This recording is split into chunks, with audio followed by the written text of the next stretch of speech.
that we can do that. So let's say you come in today and God forbid, Felicia and I have some bad news and something's happened to someone in our family. What are some things that you could do as a congregation over the course of the next week or two? Pray, very good. That's always, you could pray, certainly. What else? What's something that typically Black people do? There you go. Drop off some food for sure. That's one thing that we do as well. You can call, you can text, you can, you know, huh? Send cards. Send the cards. Send cards. Yes. Yep. Send a card. Exactly right. Very good. Very good. So when we have loss, whether or not you know the person, we ought to see a response from your family. Okay, so I'll say that again. Whether or not you know the family, we ought to see a response from your family, from our family. So in a negative way, when others grieve, without an appropriate response, we show, and this is just a shorthand, we show our lack of compassion. How lonely it is for a person to be suffering in silence, and to at least feel that no one really cares. All right.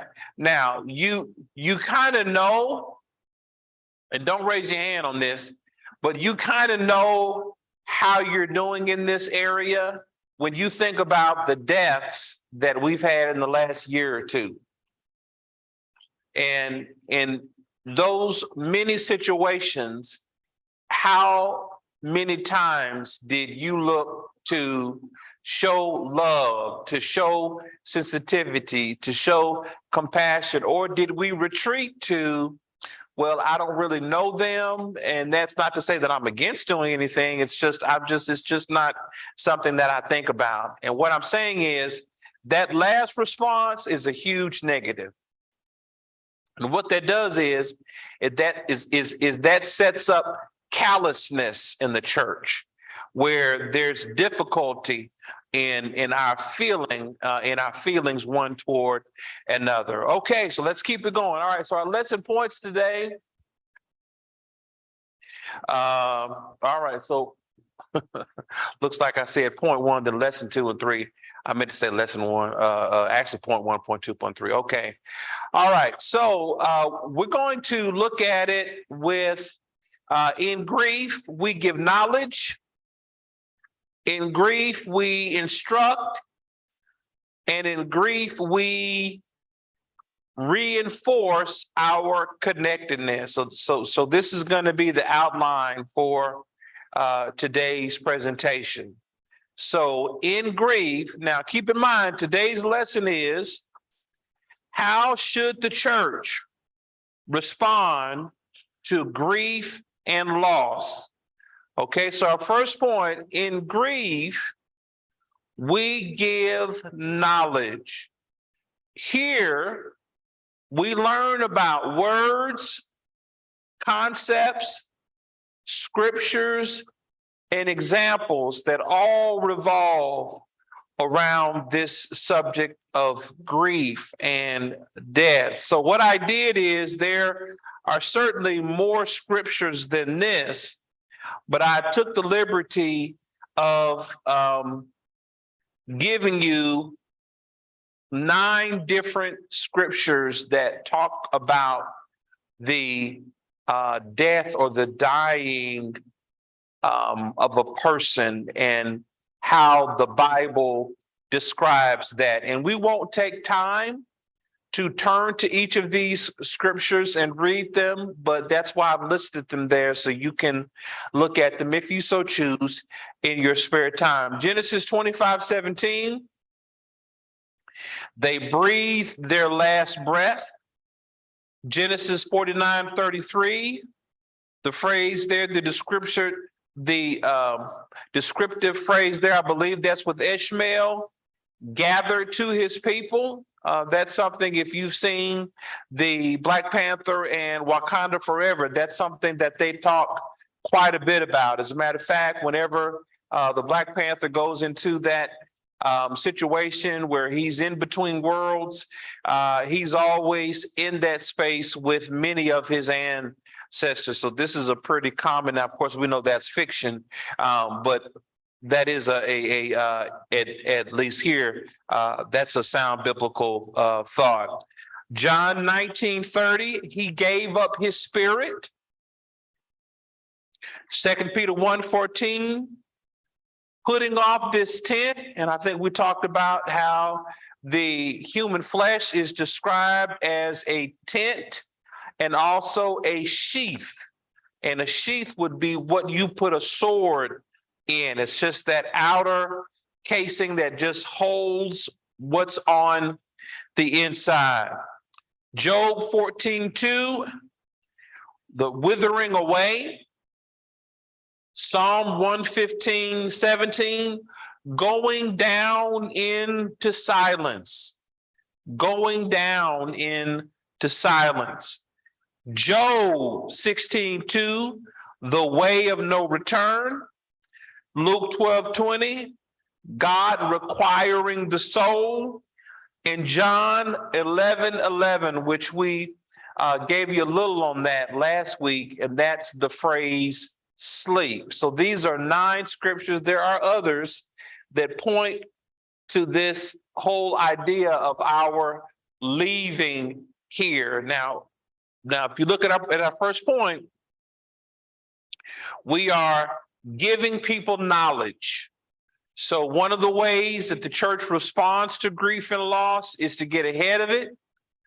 And we want to be knowledgeable about how the Bible describes and depicts death, all right? And we want to be able to look at all of these different images and to try to glean from those images something helpful, all right? Now, last week, I spent a few minutes talking about the phrase sleep, And if you remember, I talked about my son and how he used to sleep, but it's no different than maybe many of us will go home today, or we'll go out and get us a bite to eat today. And then with it being raining and being cool, this is really good napping weather. You're going to get you some good sleep later today. Well, when you sleep, you are resting, you're in a very comfortable place.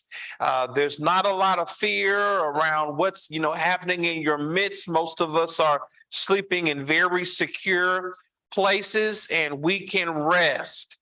So that's at least one of the ways that the Bible describes death, and we could probably kind of explore all of them, but for time's sake, I'll just leave it there. All right. So let's look at the application here.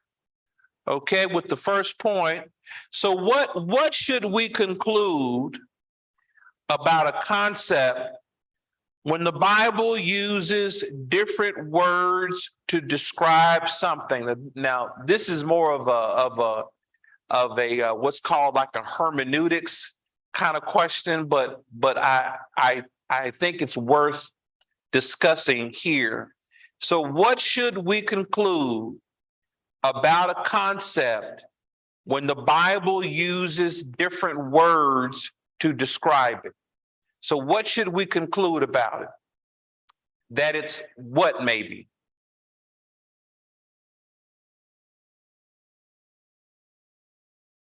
So if we're looking at death, all right, and I just gave you 9 different scriptures that describe death from 9 different perspectives, then what can we deduce from that? Okay, let me help you out. Is the concept of death a simple concept? If there are at least 9 ways to describe it, does that make it simple? No, far from it. Far from it. So here I'm getting at, I want to push you to being studious about this subject and to not reach for these easy, right at my fingertip answers and conclusions. I want to challenge you to be studious and to study and to wrap your mind around something from all of these various perspectives. So let's say, okay, so what does it look like practically? Okay, so let's look at so let's say Brother Locke loves Sister Locke. All right, we know that's true. Right, brother? All right, okay. So how might that love be expressed? Well, he may tell her that he loves her. He may make sure that when the first of the month or that every other Friday that money hits their account. He's going to make sure that they have an adequate dwelling space. He's going to make sure that they have a means of eating, and if they're ill, seeing that they have a way to take care of their illness. There are some emotional needs as a husband that you're going to have to meet. All of those bullet points to describe this one word, love. So that's how I want you to think about death. It is not just saying that death is the cessation of life. We know technically that's what it is, but when you just go that far, you're really robbing yourself of the richness and understanding what God had in mind when he put this concept together many, many years ago. So why is it a good thing to be able to compare and contrast different concepts? Because it helps us to grow depth. And I want to tell you, there are a handful of challenges that we're facing in more general terms in the church. One of those challenges is a lack of deepness, And when I say deepness, I'm talking about you have the maturity and the stability to grow deeply. And when you grow deeply, you grow tall, you grow wide. You have branches where, just like in the forest, you can take in all of the various critters that, would need a place to stay. You have the means to provide shade and cover for those that are underneath you, inside you to an extent. There may be, critters that would be there maybe for extended stretches of time. In our churches, we've gotten away from developing that deepness. And I want to encourage you to work on being deeper. So when you can compare and contrast, when you can talk about, okay, what does it mean when in John 11:11, the Bible describes sleep, and then how might that connect to what Job says, the way of no return? And then you can kind of talk and bounce those ideas and run. All that's going to do is just help to develop more richness with your understanding. And this is what we ought to actually do for every subject we can. And I want to suggest to you that we watch too much TV. We shop way too much. Amen, Brother Emerson. We watch way too many professional sports and things of that nature. I want to encourage us to get back to studying the Bible, to studying God's word. All right. So what does it mean to live with the end in mind? What does it mean to live ignoring our eventual ending. So Stephen Covey, this is a pretty popular concept that he, at least he's given credit for coining it. I don't know if he did, but you live with the end in mind. And that is, and I think as I was preparing for today, in his booklet, or in his section where he's written about this, he has this exercise where he takes his reading audience through this funeral, and he describes walking into a funeral and how you're walking into this funeral and you kind of recognize some of the people there, and you're sitting down, you can see people taking the pulpit, things are ready to get started. And then as things are about to begin, he introduces the concept that this is your funeral. And what are people going to say about you? So this is Stephen Covey, he wants people to live today being mindful of what people will say about them when they're in that same space. Now, of course, they'll be, deceased and they really won't know, but you can have that benefit of at least having some idea of what people will say. So what I'm doing is I'm taking some of that and I'm saying, okay, as Christians, how will that affect us if we are living knowing that this whole death and the Hadean world and all that stuff is coming? How will that affect the way I live and the decisions I make? And then if I ignore it, what will my life look like? Okay, anybody? Yes, Sister Pickens?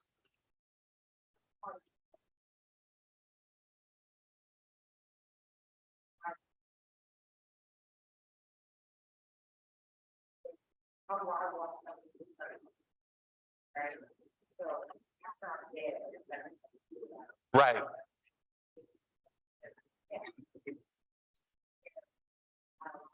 Right. Right. Mm-hmm. Mm-hmm.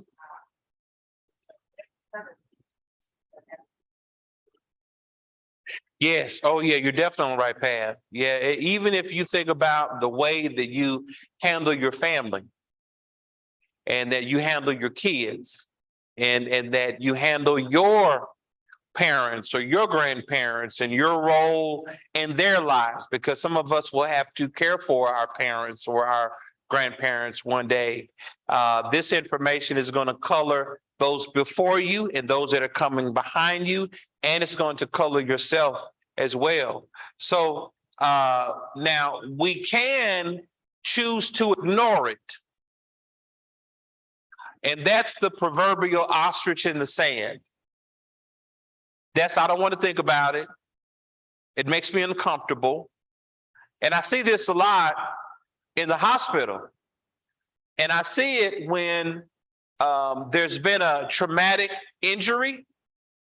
Let's say that we get the call and it's a tier one. A tier one is a life-threatening emergency. So when you walk in to that trauma bay, there might be 4 doctors, a nurse practitioner. Between all those nurses, these are probably the better nurses on the property, and everybody's dedicated toward playing a part in saving the patient. But sometimes you can have all that talent and it's still not going to do anything because it's their time. All right. So then it's obvious that they're, on their way out of here. And then the family has to decide what to do. Do we want them to, to have certain measures, to keep them living? Or a lot of times people don't know, when you do a full code, a lot of times people ribs get, they break their ribs and they fracture their collarbone. I mean, it can be a very challenging situation. A lot of people don't want to get trached, they don't want that tube down their throat. So my point is that a lot of times Families haven't even sat down to discuss any of this. And when they sit down to finally discuss it, it's like World War III. Because you got this daughter who's not ready to let him go. And then you got this son who had a passing conversation with dad, and this is what he's saying dad told him, but nobody else told him, told the family but him. So what's a family to do? So what I'm suggesting to you is that if you're knowledgeable about this and this one day is coming, and it is, why would we not have the conversations that make this reality as bearable and as least hurtful as possible?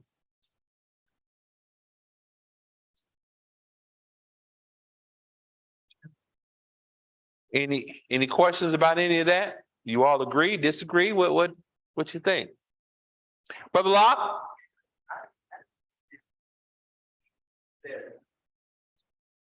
Throughout life, we take control of our needs. I'm 21 years old. I'm playing semi-pro baseball, and I'm looking around, and there's young men, 17, 18, 19 years old, and playing like I couldn't play it in my wildest dreams. I have to take control of that. I can't wait until someone tells me parents don't come back to the next practice. And when we're working, we reach a point where we know that I can't continue doing. I'm trying to promote to my level of income to a certain degree, and this can't continue. I had a big decision in church leadership that this is the decision I have to make because I don't want the congregation to split. And so those kind of things we go through, so when we get to the end of life situation, we want to try as much as we can, and especially with those we love, to take control of our energy as much as we can. Very good. Very good. And that's exactly what we're advocating. Now, you can say, Brother Edmondson, this is probably one of the most uncomfortable topics that I think I can explore. Good. You ought not look for a religious experience where only your ears are being tickled. You want a religious experience that has some of that, but you also want a space where you can be challenged to grow. Challenged to address the things in your life that you need to address. All right, so that's the first point. So in grief, we give knowledge. Okay, so that's just a little information there on knowledge. And then I just say, what words resonate with you most out of the 9 that I shared? And I won't necessarily go back, but we'll just keep it moving. All right, so point number 2. Point 2.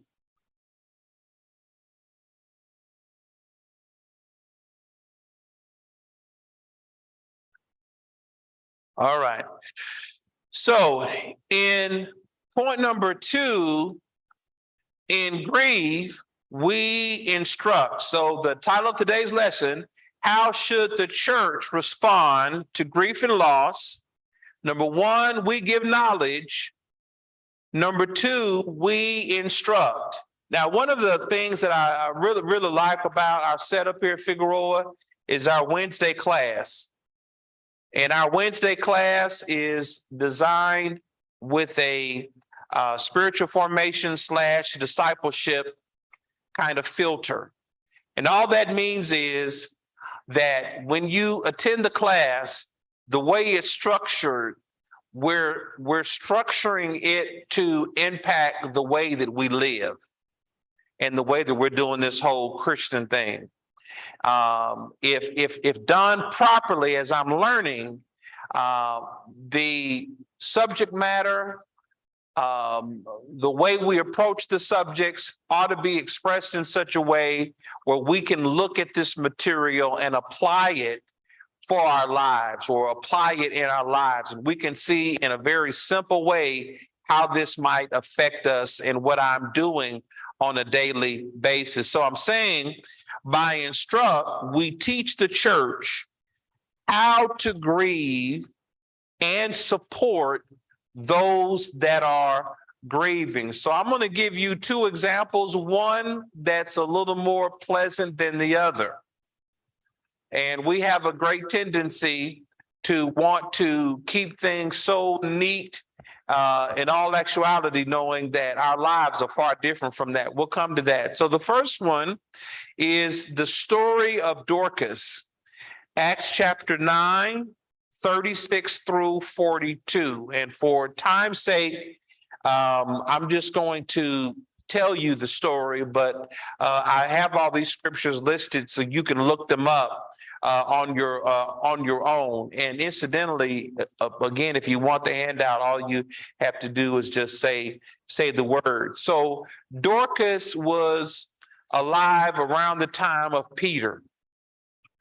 So here Peter is in this neighboring city, and Dorcas, who's in a sister city, passes away.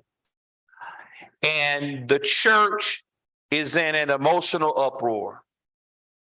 They're really, really, really distraught about Dorcas passing away. And somebody says, let's go get Peter. I've heard that Peter can raise people from the dead, or at least Jesus. So maybe there's something he can do. Well, Peter finally shows, and the first thing that he does is that he's taken up to the upper room, and all of those widows are all gathered around Dorcas, and they're just bawling their eyes out. And they're telling Peter about how much this woman meant to them. And then they actually show him all of the things that she made them.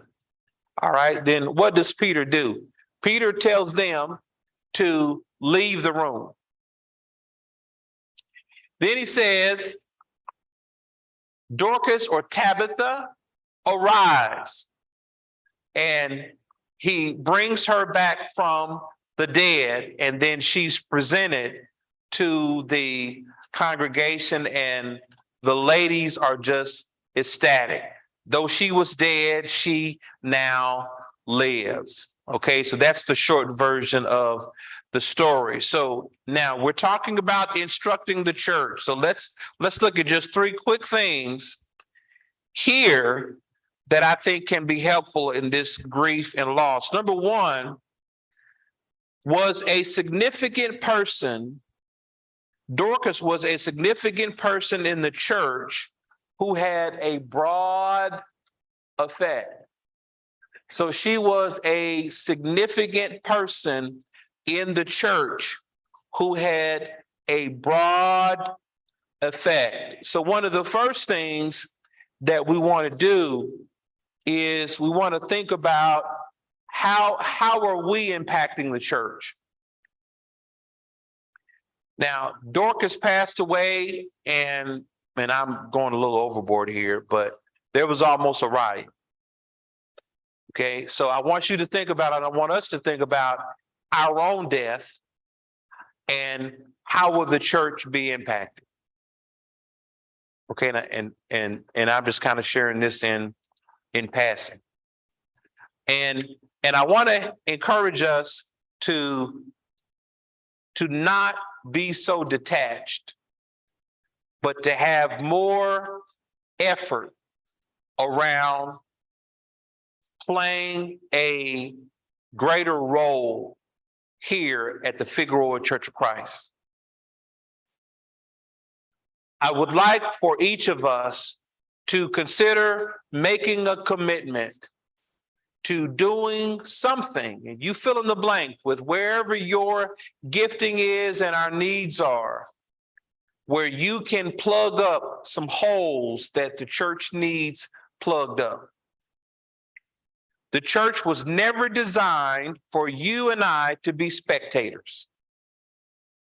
It was never designed for this to solely be a concert where you just come in here good singing and good preaching. It was designed for you to make a difference in the lives of the people who worship here and the people who live in this community and are served by the effort of this congregation. Dorcas understood that. Her ministry was to the widows.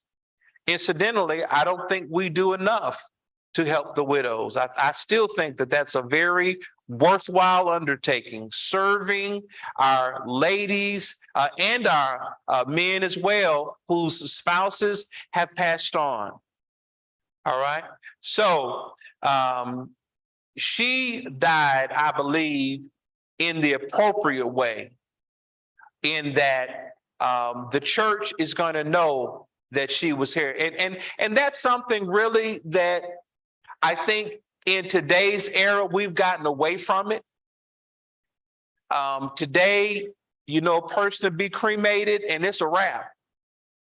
You know, they go spread them ashes at a Santa Monica Pier or out on the mountain somewhere and it's a wrap.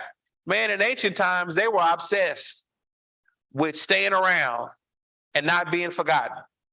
This is why when you a lot of times read the Bible, you'll see, and so begat so-and-so, and so begat so-and-so, and so begat so-and-so, because they want to make sure that the world doesn't forget that they were here, that they made their mark. I absolutely love the way that she passed away. All right, number two, Dorcas had a practical way of impacting the church. What did she do? She made coats for the widows. So what I want you to do is I want you to think about what can you do for our church? It doesn't have to be that you play a part in this worship service. We have done a disservice to think that the only meaningful way that people can contribute is by singing and preaching. That's my fault. That's as I've been in this leadership role most of my adult life. That is one of our grave mistakes, is not putting enough value on the many things that need to happen in a local church. Maybe your gift is business planning. Maybe that's what you get paid to do. Maybe they fly you all over the country and you consult and you help businesses devise plans.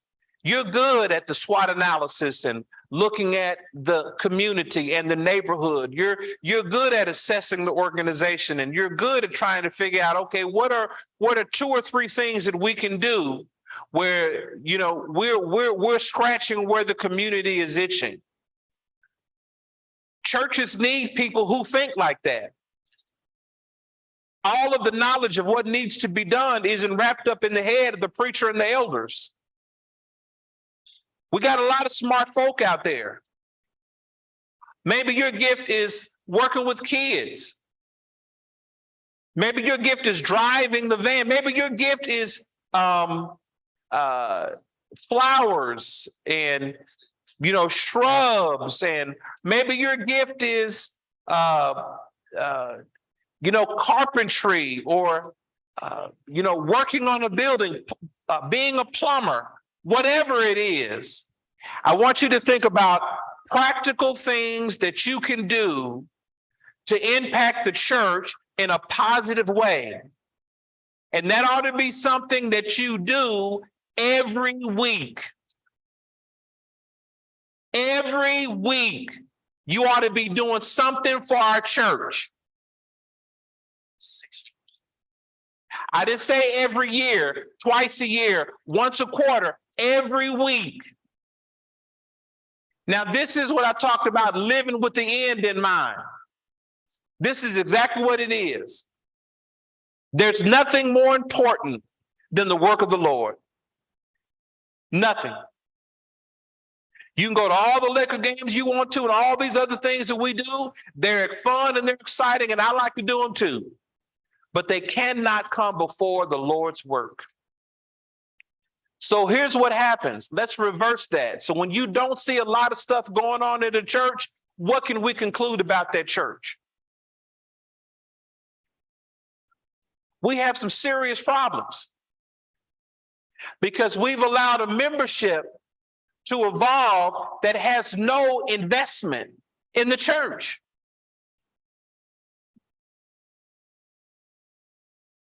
You know, I do social media, and I didn't do the pledging thing in college. Well, first of all, I didn't go to a college that had all that anyway, I don't think. But I didn't do that. If you want to do it, that's fine. I'm not for it or against it, really. But man, I'm talking about members of the church. I see more excitement about that than what's going on in their local church. I never seen so many of my colleagues, my preaching friends, posting that little sign that they do. I don't even know what that is.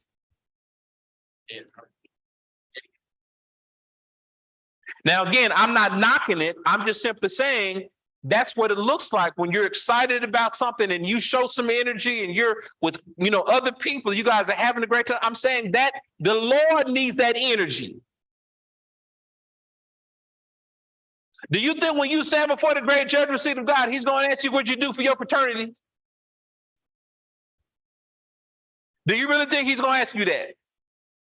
I tell you right now, he's not. But what he is going to ask you is what did you do here? I gave you all that talent, all those skills.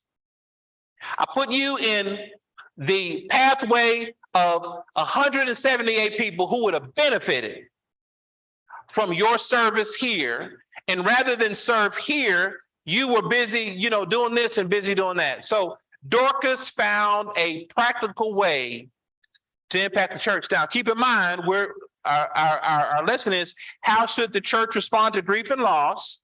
We're at point number 2. By instruct, we teach the church how to grieve and support those who are grieving. So this is all involved in that process.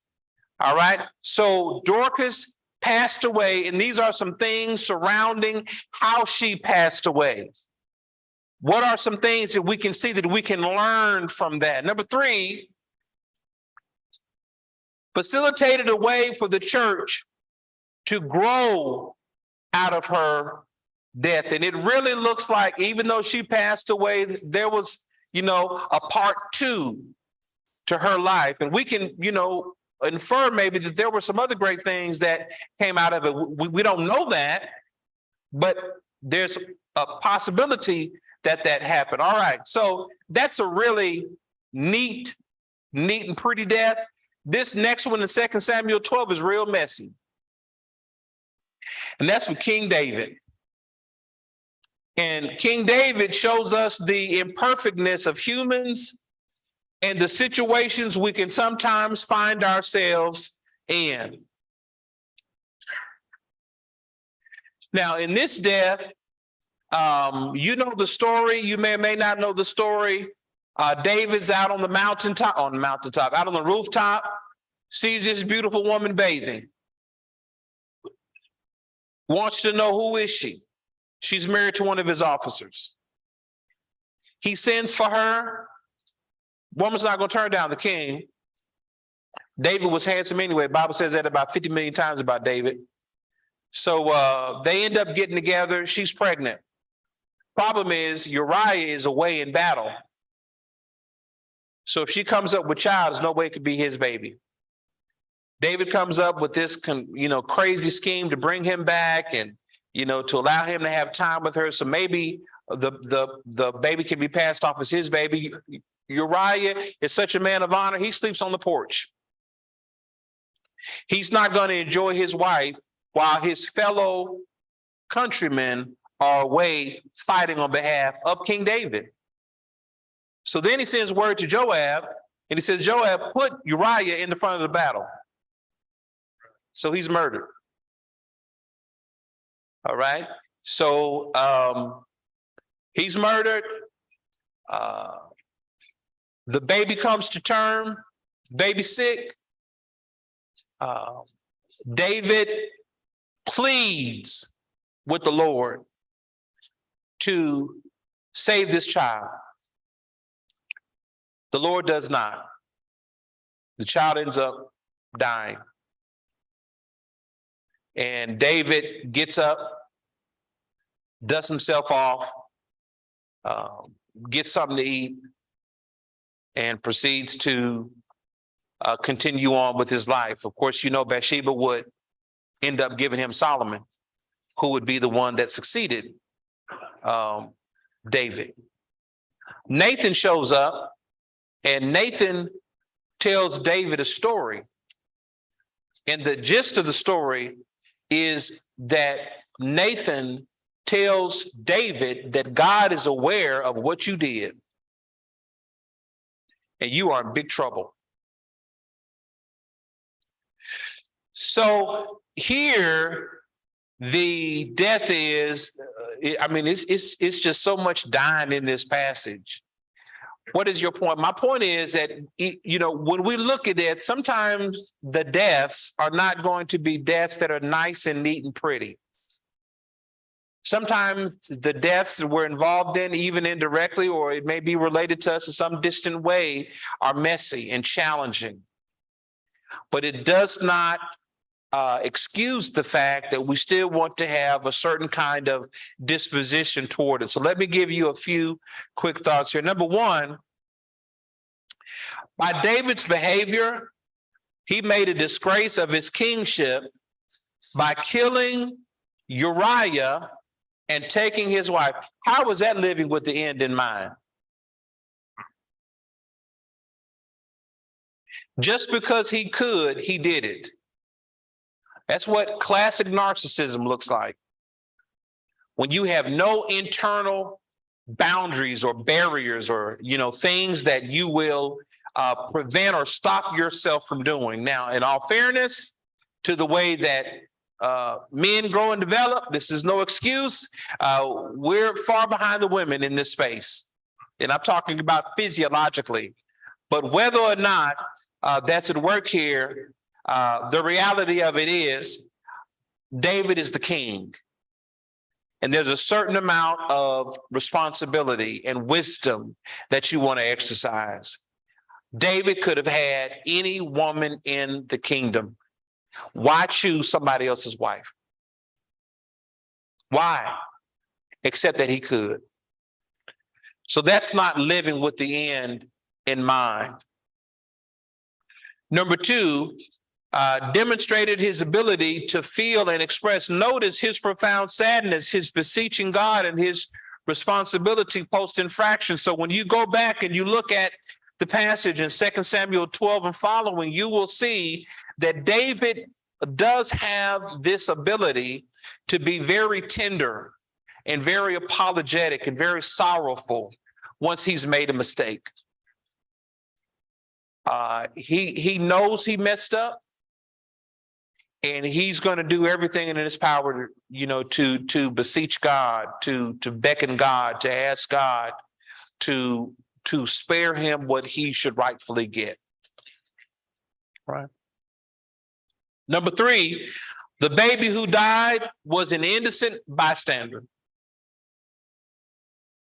Now, out of curiosity, what does this say about God's posture? That God would let this innocent baby die.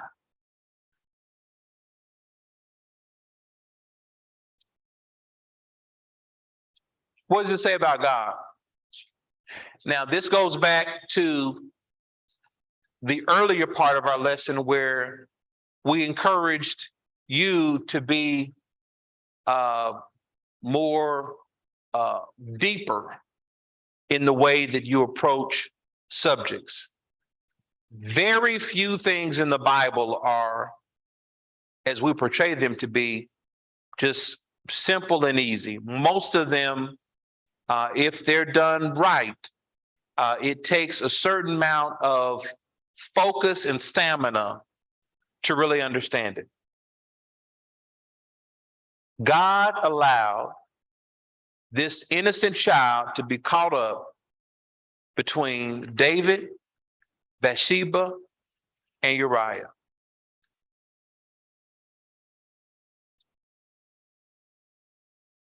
What might that say about God and just the way God looks at things, the way God views things? Anybody? You all scared to say something that could be perceived as being bad about God? Is that what it is? Yes. Mm-hmm.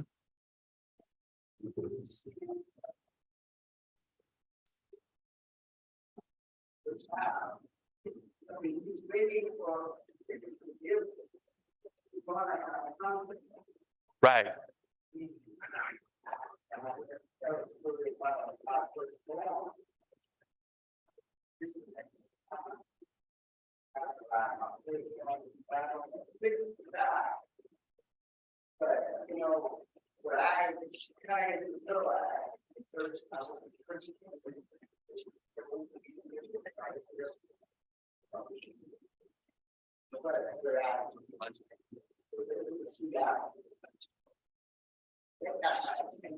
Right.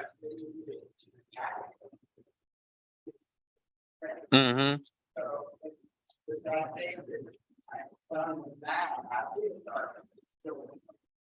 Right.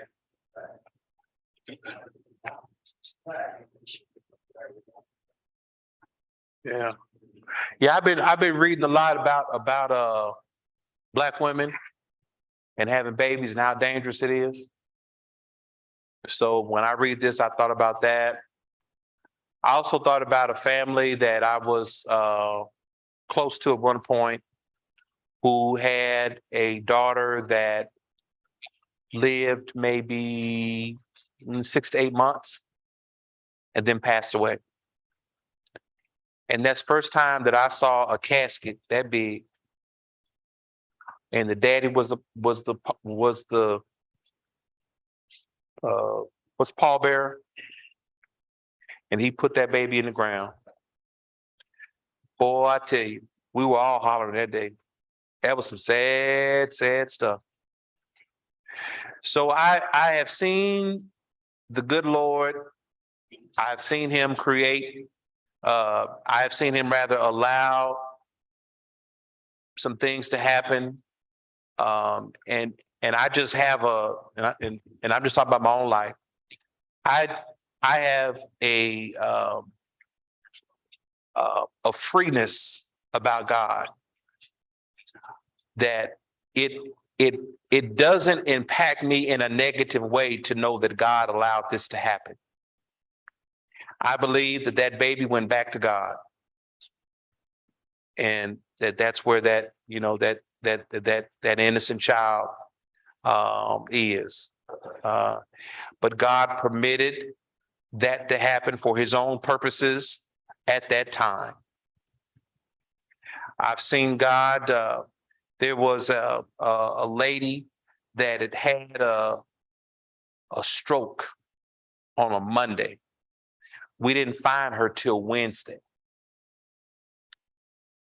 And she made a full recovery. So, I don't want us to miss this opportunity to explore God and the richness and the broadness and the variety of ways that we can understand God and how he deals with us. Yes, ma'am.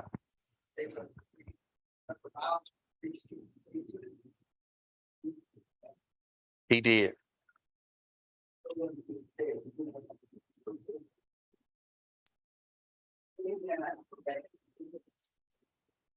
Right. Right. Yeah. Isn't that Bible something else?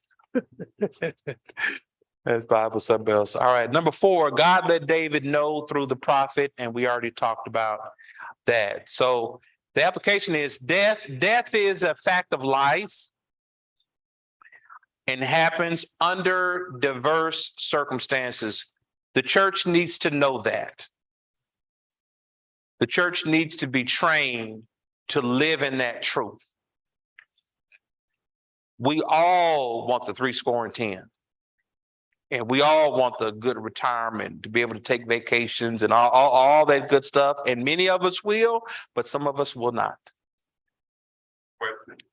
Yes.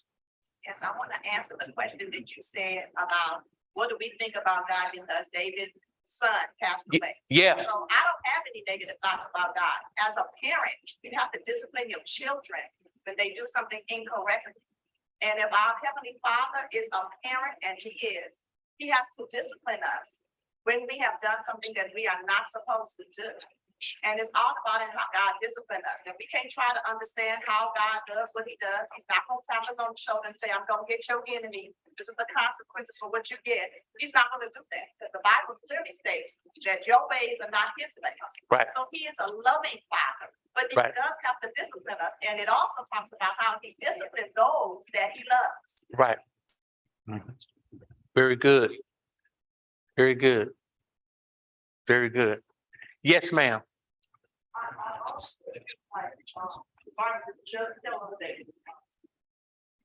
And God not teaching that destroy Uh-huh. Right. So it was a hope of what getting a letter from out of something that haven't expressed in our life. So, Right. you know, sometimes you have to have good but bad. Right. And but all of it, I don't look at it as God, I'm saying to God, if you can find it, you know, it's more that I gotta learn. I have to grow. Right. Very good. Very good. Very good. Very good. Brother Law? It's the consequence of action. Mm-hmm. We take here, most of us can tell teenagers. If you do it, I'm not going to touch the topic, but I can tell you what's going to go. If you don't finish school, if you don't get a job, if you have a child on a West Law, you get involved with law enforcement, you know, a whole range of things. There are consequences to that. You know, for example, Joab knew what was in the letter. Mm-hmm. And there were consequences. The relationship between Joab and after Joab the command regarding his life. Mm-hmm. He had power over David. Very good. Very good. All right, last thing for time's sake. What does it mean? He who has ears, let him hear. Well, that's the Mark 4 principle. That's the parable of the sower. That's where the seed is the word of God. And remember, Jesus talked about how the seed was scattered on 4 different kinds of soil. And it all has to do with this distinction between hearing and listening, or hearing and understanding. And in the East, that always denotes changed behavior. In the West, not so much. But in the East, so when Jesus says, he who has ears, let him hear, he's talking about, okay, I'm hearing this, and then I'm going to govern my life accordingly. I'm going to change the things in my life that need to be changed to line up with this. So what I'm saying is, let's not live in a way of relating to God and leaving here that's void of what we're talking about. If so, then there's another phrase that we're going to talk about at point 3, where Paul in Galatians 1 talks about another gospel, and literally that's a gospel of a different kind. And I think far too often That is exactly what we're doing. We are creating an environment where the gospel, the truth, good teaching, we're not beholden to it, it's beholden to us.